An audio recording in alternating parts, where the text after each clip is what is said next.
Ndabashimiye mbifurije kugubwa neza no kugira amahoro n'amahirwe mwe mwese mudahwema kubana n'umuco wacu TV hamwe na radio televiziyo Nuru ya Mashariki. Turi ku itariki ya 14 z'ukwezi kwa 10 2024. Yenda umushakamba Maurice ndi kumwe na mugenzi wanjye Sentama uri ute? Mwiriwe neza mushakamba turaho. Yego natwe turi amahoro. Yego. Tuje mu makuru atandukanye yo mu biyaga bigari ariko by'umwihariko turi bwibande mu burasirazuba bwa Repubulika Demokarasi ya Kongo. Ariko bwana Sentama, mbere yuko tujya mu ngingo n'ingenzi zo muri Repubulika Demokarasi ya Kongo, reka tubanze tubwira abanyarwanda ko habayeho impinduka mu gisirikare cy'u Rwanda RDF. Byo koko bwana mushakamba, itangazo dukesha RDF, itangazo ryagiye hanze nuko nyakubahwa Perezida wa Repubulika y'u Rwanda akaba n'umugaba w'ikirenga wa RDF. Iyo bavuze RDF abantu bajye bumva ingabo z'u Rwanda. Niho abayobozi b'ingabo, akaba yashyizeho Major General Alex Kagame nk'ukuriye inkeragutabara. Yego. Ashyiraho ikintu gitangaje, abo yashyizeho bombi baritiranwa bahuje amazina. Ashyiraho Major General Andrew Kagame. Yego. Kamanda wa Division 1. Hambere ni agace kagizwe n'umujyi wa Kigali n'intara y'Uburasirazuba. Yego. Ubwo abantu babyumve, Kagame yashyizeho ba Kagame ariko ntabwo yabashyizeho kubw'izina, ni kubw'ubushobozi bafite. Ibyuvuga ni byo mushakamba. Hari igihe abantu bahita bavuga bati yabaye promoted kubera yitiranwa na Kagame. Ntabwo ibyo mu Rwanda bikora. Ntabwo ari iyo mpamvu, kuko abantu n'ubundi nabona bari basanganye ibigwi muri RDF, abantu bazwi cyane kandi ngo by'umwihariko barazwi n'abantu bazwi, ntabwo ari bashya. Nibyo, nka Alex Kagame arazwi, Cabo Delgado arazwi, usibye no muri Mozambique mu bice byo bihana imbibi na Kongo baramuzi, baranamutinya. Buriya hari abantu baba batinwa cyane bitewe n'uburyo baba bararinze umutekano w'igihugu.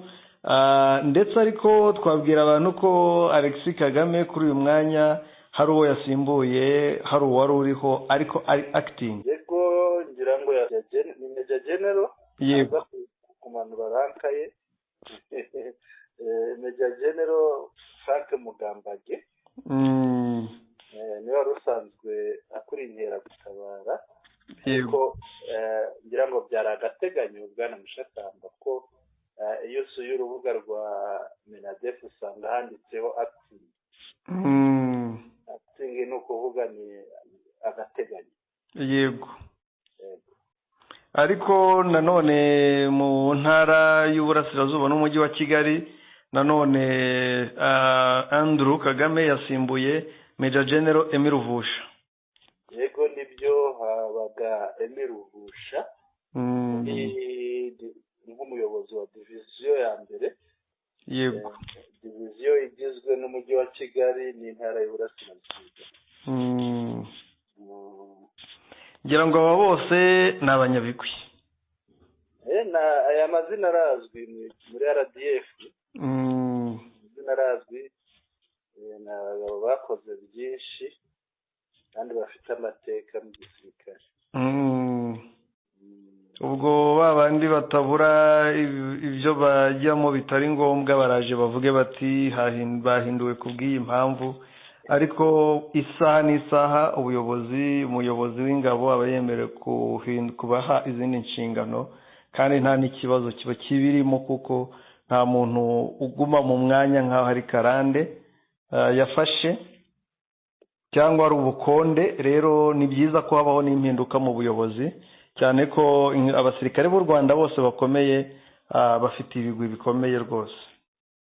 Nibyo rwose ibyo uvuga bwana mushakamba, nibyo.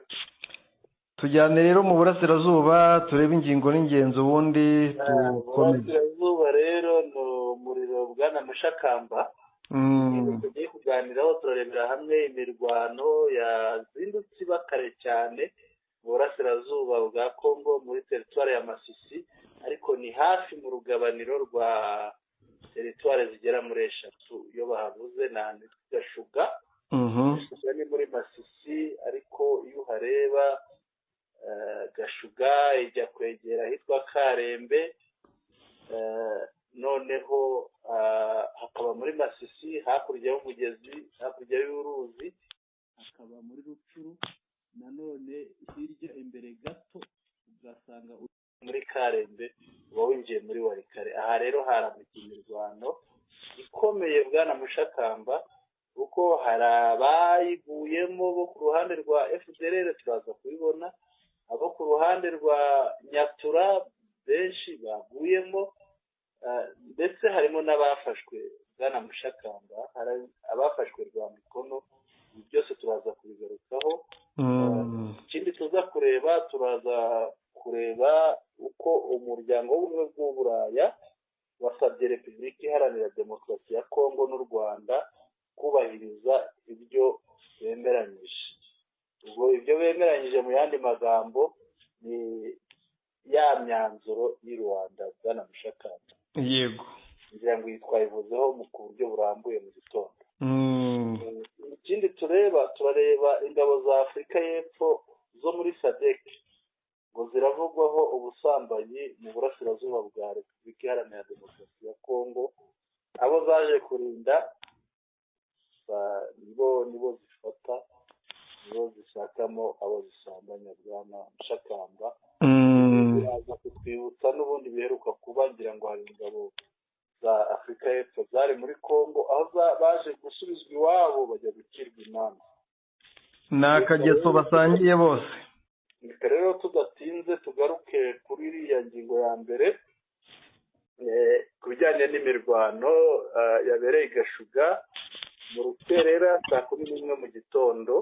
Yego, bavuga ko ari Wazalendo, ariko iyo ugiye kureba usangamo FARDC, ugasangamo ingabo z'u Burundi, ugasangamo Wazalendo, ugasangamo FDLR n'abandi bari bafatanya nabo bose, ariko bakavuga ko ari Wazalendo mu rwego rwo gutinya cya kintu bise agahenge, cya kintu bise guhagarika imirwano cyo ku itariki 4 cyavuzwe kiri no muri ya myanzuro ya Rwanda ku itariki 4 z'ukwa munane ko intambara agomba guhagarara bwana Mushakamba. Iki kintu rero bakagitinya, noneho bagatera bitwa ko ari Wazalendo,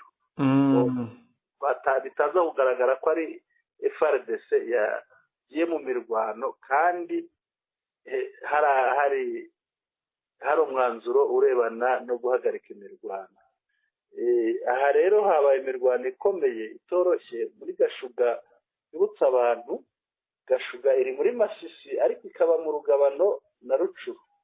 Noneho wayirenga gace hepfo ukagera aho Warikare itangirira, ni ukuvuga hari yahurira teritwari zigera muri 3.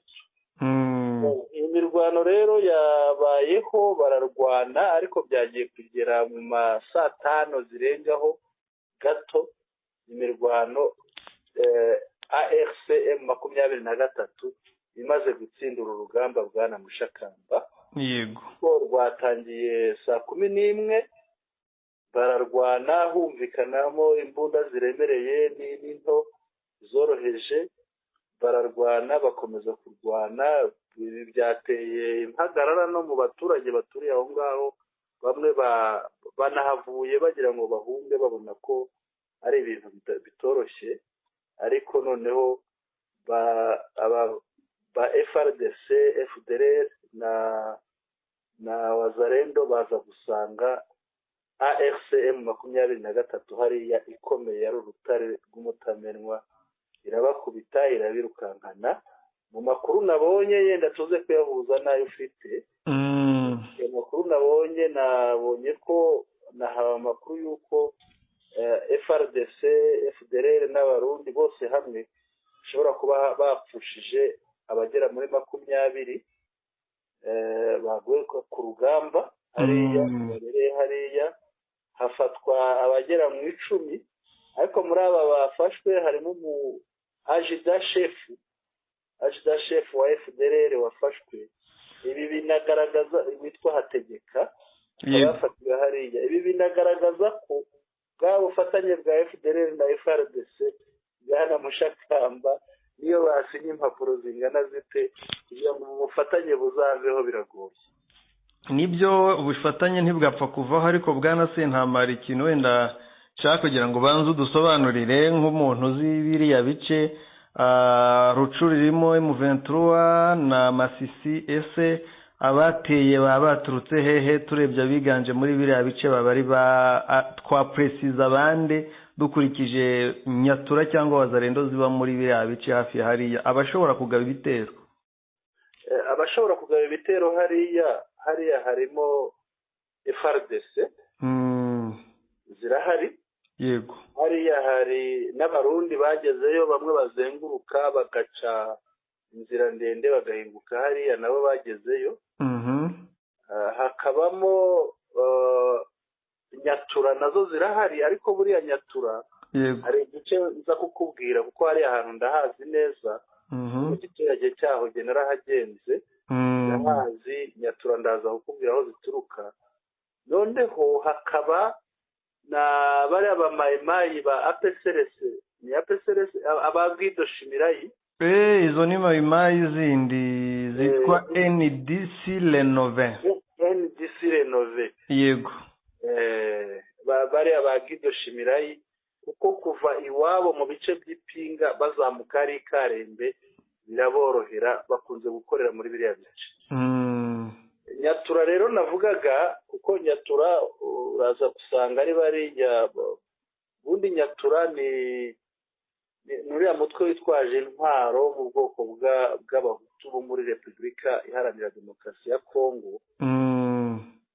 Bo rero ahantu bari, nubwo twagiye tuvuga ko Bibwe yafashwe bwana Mushakamba, ntabwo buriya Bibwe ni nini. Bibwe ni nini, hari igice cya Bibwe baba barimo. Yego.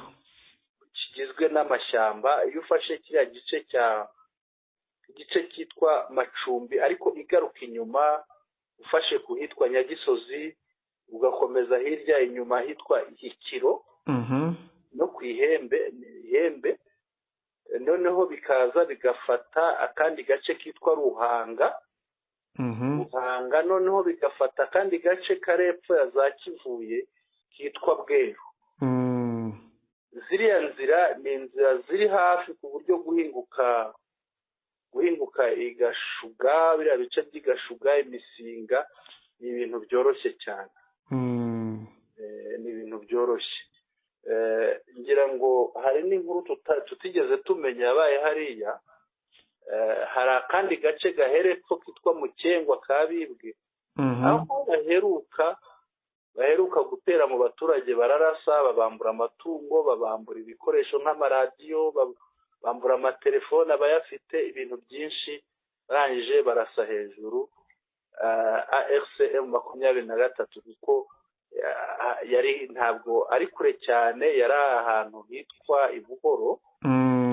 Buhoro na Mukengwa ni ahantu ushobora kugenda, uzi kugenda uhagenda iminota nka hagati ya 35 na 40 waba ugeze kuri Mukengwa. Yego. Ariko Mukengwa nayo ubwayo ni agace kanini kagari, agace kegera ishyamba. Hari n'agace kari hino ahegera hitwa mu Ntango. Ubwo ARCM 23 yarahatabaye irabirukana. Nge naje kuyamenya ndayatangaza, ariko ari mu gitondo kare, ngira ngo ni ku munsi wo ku Isabato wari ufite izindi nshingano. Ndayatangaza ahubwo ngewe ngira kwitiranya, kuko ari ubwa mbere numvishe Mukengwa, numva ntayizi muri Masisi, ngira ngo ni muri Warikare, ariko muri commentaire barankosoye bati Mukengwa muri Masisi ibaho. Ntabwo ari Mukengwa ntiba muri Warikare, Mukengwa iri muri Bibwe. Mbese ukuntu biteye, Bibwe ni nk'uko wafata nk'akarere, noneho Mukengwa ukaba wayita nk'umurenge. Yego. Ni uko umuntu yabigereranya. Shuma rero iri muri bibwe ariko mu gice gihera mu niba navuga amajyepfo ashira uburengerazuba bwa bibwe, hakanaba hafi ya Warikare. ntabwo ari hafi ya Warikare. Good. Hari ibindi bice binini binyuze kugira ngo uzagere ku bice bya Warikare byagusaba kugenda amasaha atari make. Ariko Kongo nini cyane. Noneho rero urabyumva bariya bazamuka baturuka ku ihembe, baturuka mu gace ka Macumbi, Nyagisozi, Ruhanga na Bweru, bashobora kwanga kunyura inzira ya Kivuye kuko babona imbaraga zihari na Mpati, ahubwo noneho bakanyurira hariya kugira ngo ni naho hari access, ikintu nakwita access ku muhanda munini, niho basohokera ku muhanda munini, umuhanda uri uzamuka Mweso ukagera Kicanga ukomeza uza ugera za Kirorerwa ndetse na Burungu ugahingukana hariya mu Sake. Ariko ubwo ni ahantu kure, ndavunaguye ubundi kuhagenda ni ahantu byagutwara nk'umunsi umwe cyangwa ibiri. Byiza cyane rero Bwana Sentama, nanjye nkize ku makuru mfite nkongereyeho kuri iyi mirwano y'uyu munsi. Hari ikintu wenda wari wavuze nshaka kubanza kongeraho cyangwa kugira icyo nkivugaho, kuvuga ko hariya cyangwa se kono FDLR Wazalendo yihisha FARDC yihisha muri Wazalendo ikarwana. Mu by'ukuri ngira ngo kubera gukwepa cyangwa se guhunga imyanzuro ya Rwanda yo guhagarika imirwano, n'ubundi M23 nta kosa bikoze kuko yo yavuze ko niterwa izitabara kandi izakubita umwanzi ikamukuraho yarari arimo kuyitera aho hantu ikahafata.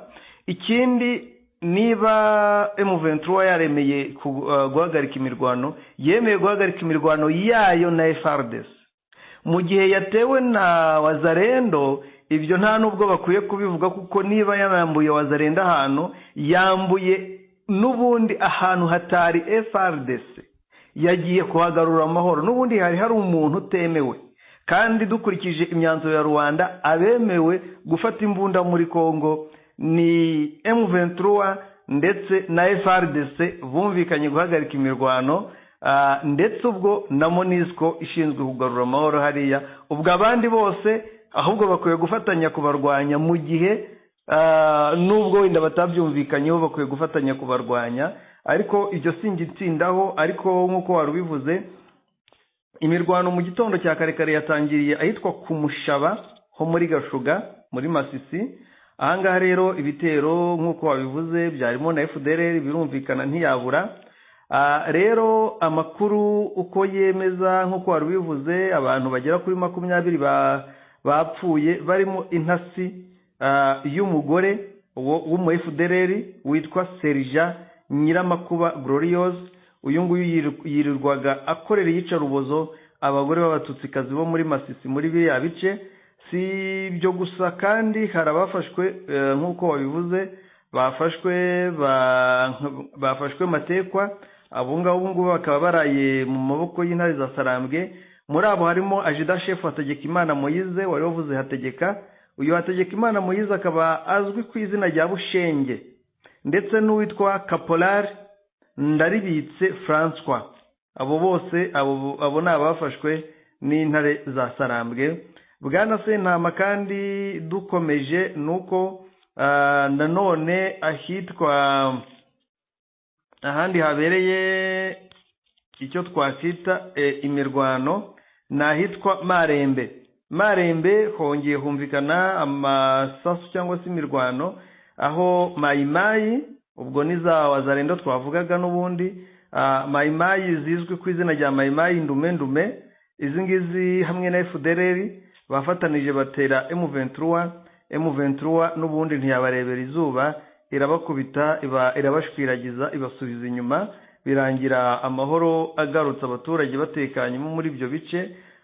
Bwana Sentama, amakuru rero akomeje kwemeza yuko mu burasirazuba bwa Repubulika ya Demokarasi ya Kongo no mu bice bya Rucuru za Binza M23 yari maze iminsi ngo isa nkaho ihagaritse imikwabo yo kwirukana za Rudurunana na za FPP, ariko yongeye irayisubukura inasaba abaturage kutajya mu mirima, kuba bihanganyeho gatoya kubera ama operasiyo ari kuba, cyane ko impamvu isaba abaturage kutajya mu mirima wenda twabivugaho gatoya kugira abantu basobanukirwe imiturire yo muri Kongo. Usanga abaturage batura ahantu nk'umudugudu ku musozi umwe, ahandi hanini hasigaye akaba ari ibirima gusa, akaba ari ahantu bajya guhinga. Rero kuko muri ibyo birima rero Bwana Mushakamba wahatuye wahabaye uko baba batuye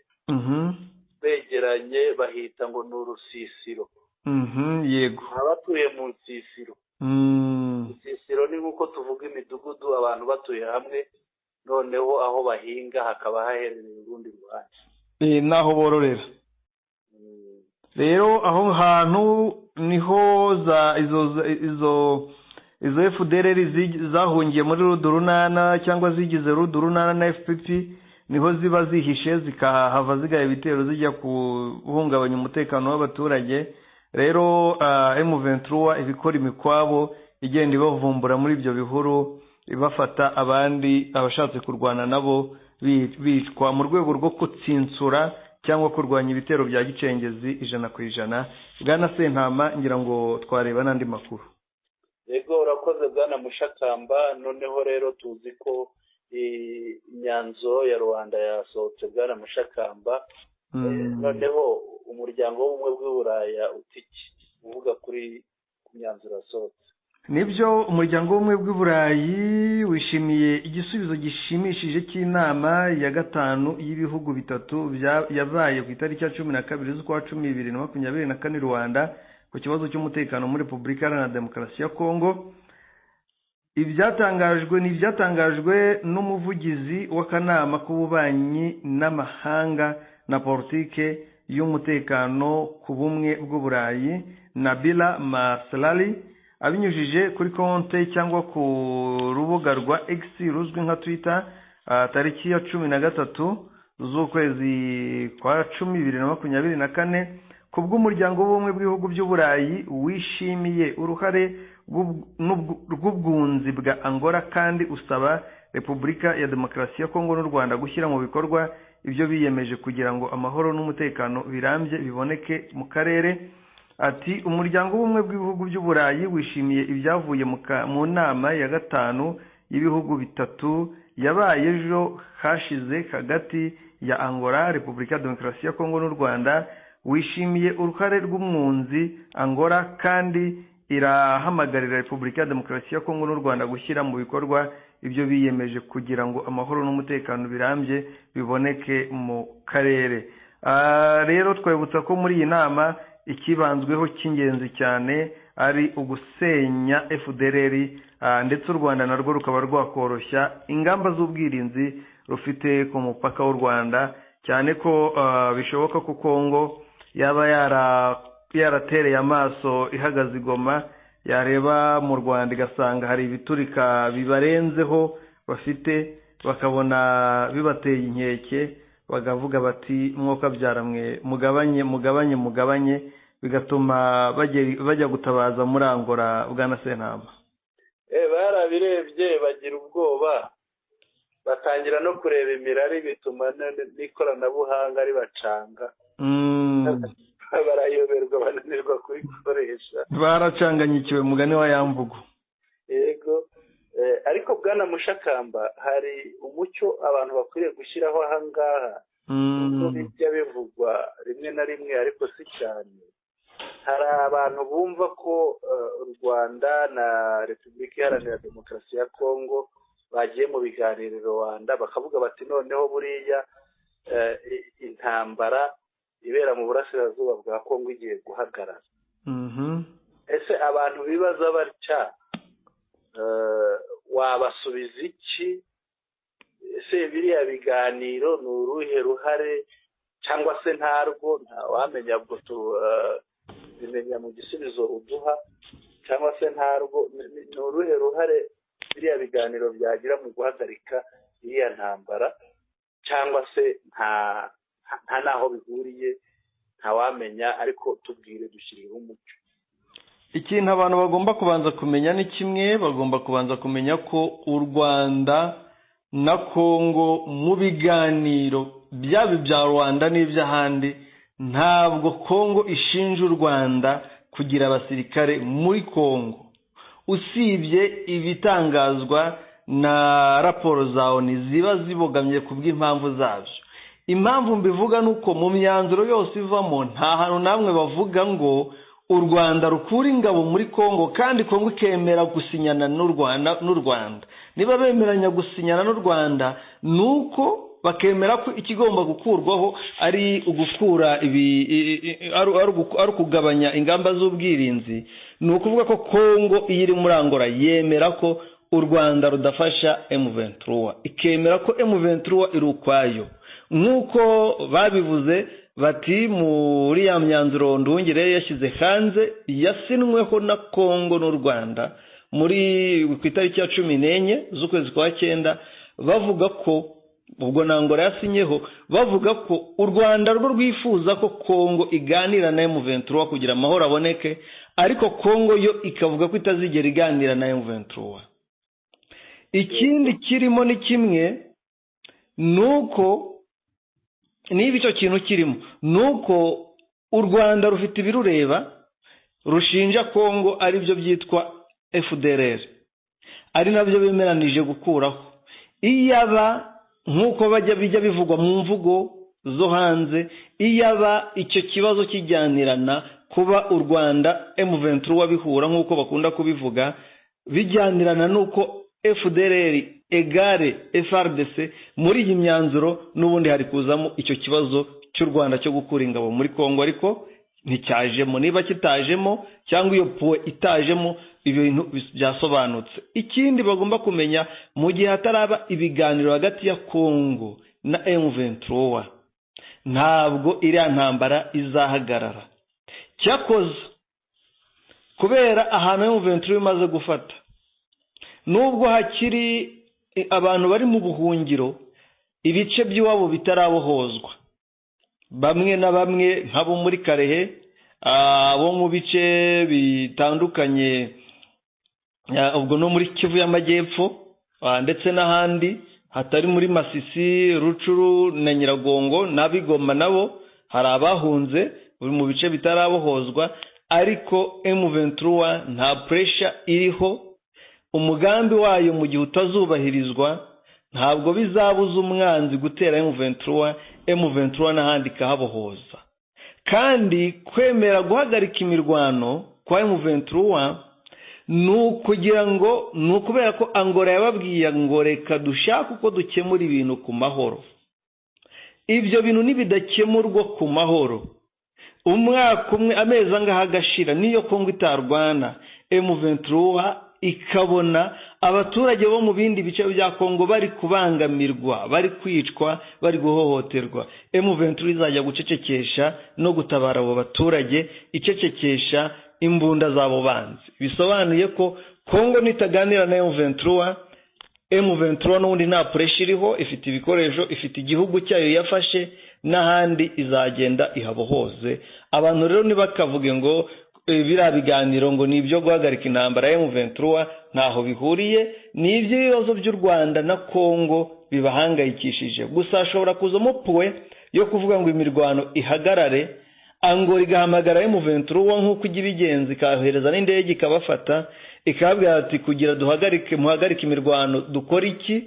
Bakabwira Angola bati dukeneye ibiganiro, kandi Kongo nireke kwica abantu, kandi Kongo niyige ku kibazo cyo gucyura impunzi, kandi Kongo ibi nibi. Ariko nitabyubahiriza ibintu bikarambirana, tuzajya gucecekesha no kubohoza ibice by'abari mu buhungiro n'abandi bari kubangamirwa na leta ya Kongo.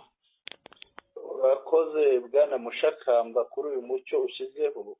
iki kibazo nakibajije kuko nzi ko abantu benshi bazi ko yenda muri biriya biganiro hashobora kuvamo umuti wo guhagarika intambara ibera mu burasirazuba bwa Kongo, ariko abantu benshi bajyaga bibeshya, ntabwo ariko biri nk'uko bisobanuye. Urakoze rero kubisobanura neza.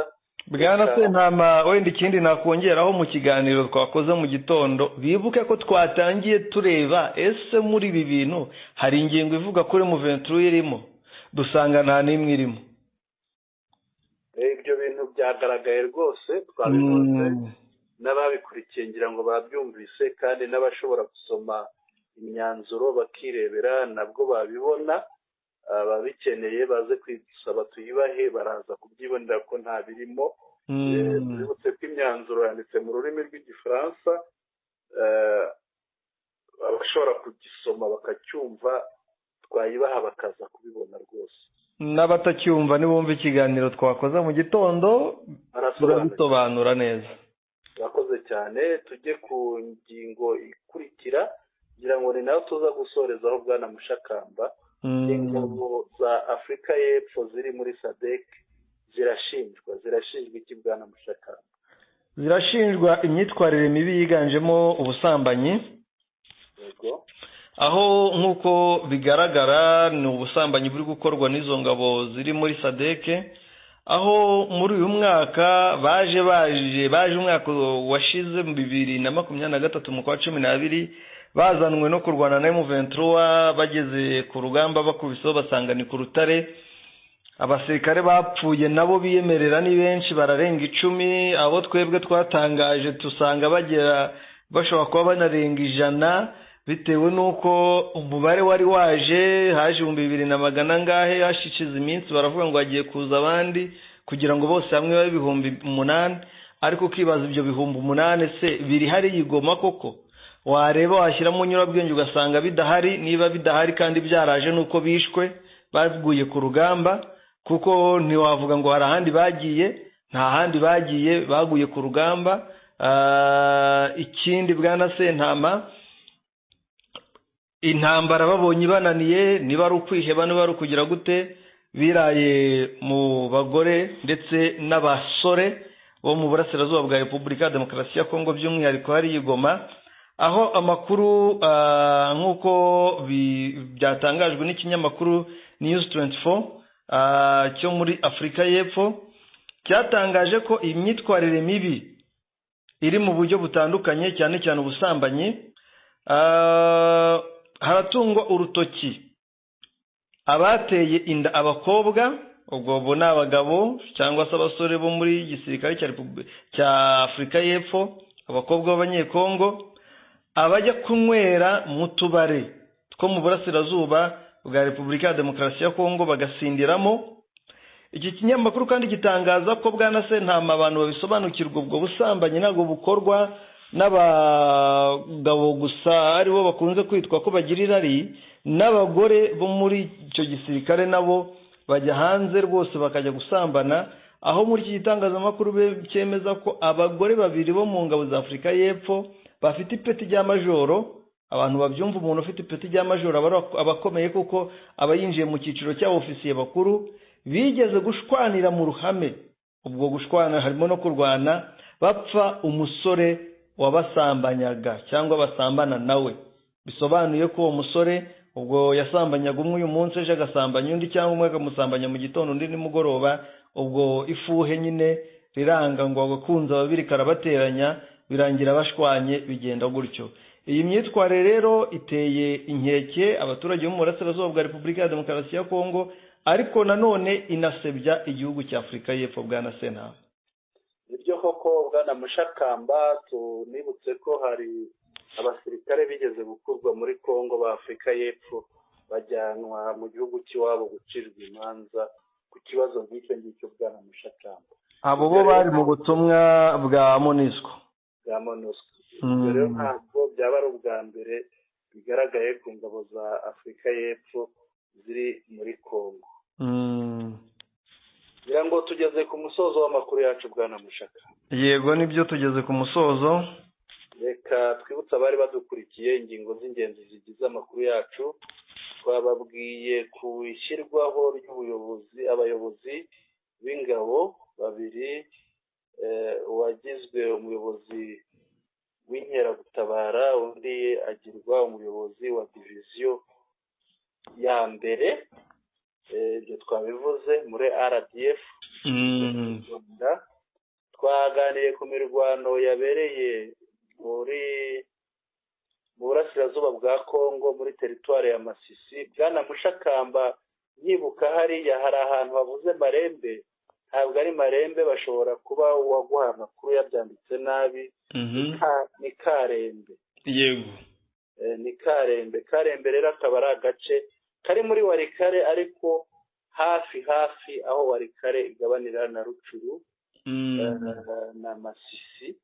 Ako gace kakaba kari hariya hafi ya Gashuga, urenga Gashuga ugakomeza werekeza Pinga cyangwa Nihura ukabagera Karembe, ntabwo ari kure yabo, ahantu hafi. Abo rero bo kwa Guido Shimirayi ba NDC Ndume ni zo nzira zabo, Bwana Mushakamba.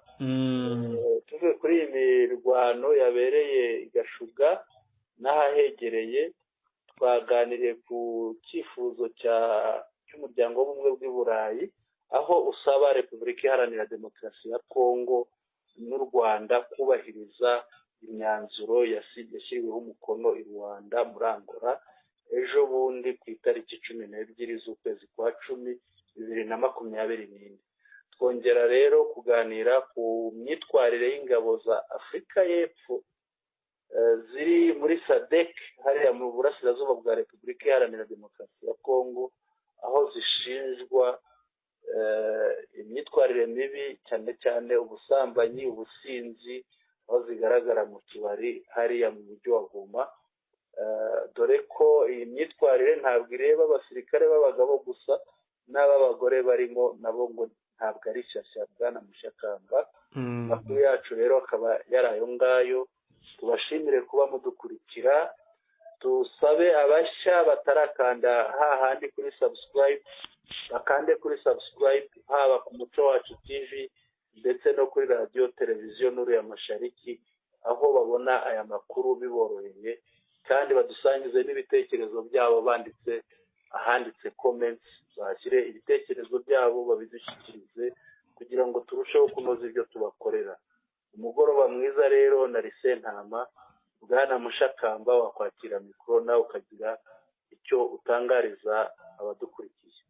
Urakoze cyane Bwana Sentama, wifurije kugira umugoroba mwiza. Abadukurikiye mwese mukomeze mugubwe neza, impagarike n'ubugingo, kandi Uwiteka akomeze abahire. Mwakoze kubana n'Umuco Wacu TV ndetse na radio televiziyo Nuru ya Mashariki.